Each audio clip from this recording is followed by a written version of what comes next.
The man struggled to reach the measuring tape with his fingertips. He used his mouth to tear it open, chewed a piece of gum until it softened, then stuck it to the tip of the tape. He slowly extended the tape into a filthy cesspit, trying to reach his phone. When the phone screen lit up, hope surged through him. He rushed to unlock it, but the tape was too flimsy, and using only one hand made control nearly impossible. After several failed attempts, the phone locked itself for 1 minute. One of his arms had been impaled by a steel rod. If he didn't act fast, he'd bleed to death. Even worse, the entire site was set for demolition in under 2 hours. As soon as the minute passed, he tried again, but the gum slipped off and stuck to the phone screen. He had only one piece of gum left. This time, he was extra careful. Finally, the phone unlocked. He tried calling his wife, but hit his friend's contact by mistake. Luckily, his friend was nearby, hosting a press conference. The call went through, and the man quickly begged for help. His friend was shocked he hadn't called the police yet, and promised to come right away. Soon, the man heard a car pull up. He shouted for help, but instead of saving him, his friend covered the entire toilet structure. The man panicked. Why would his friend do this? After calming down,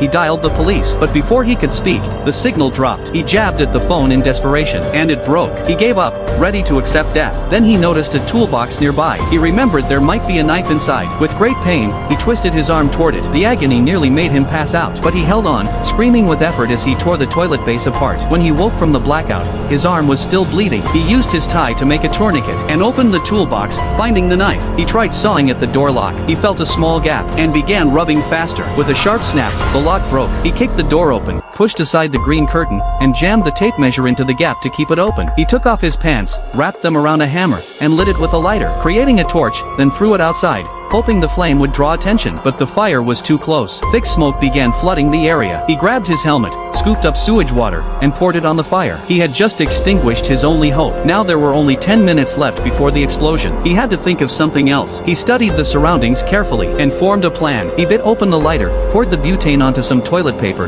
then slid it through the door gap. The paper rolled toward the detonator. His heart pounded. He lit the other end, and flames raced forward. But just as it was about to reach the detonator, a gust of wind blew the paper away. The man collapsed in despair, completely broken.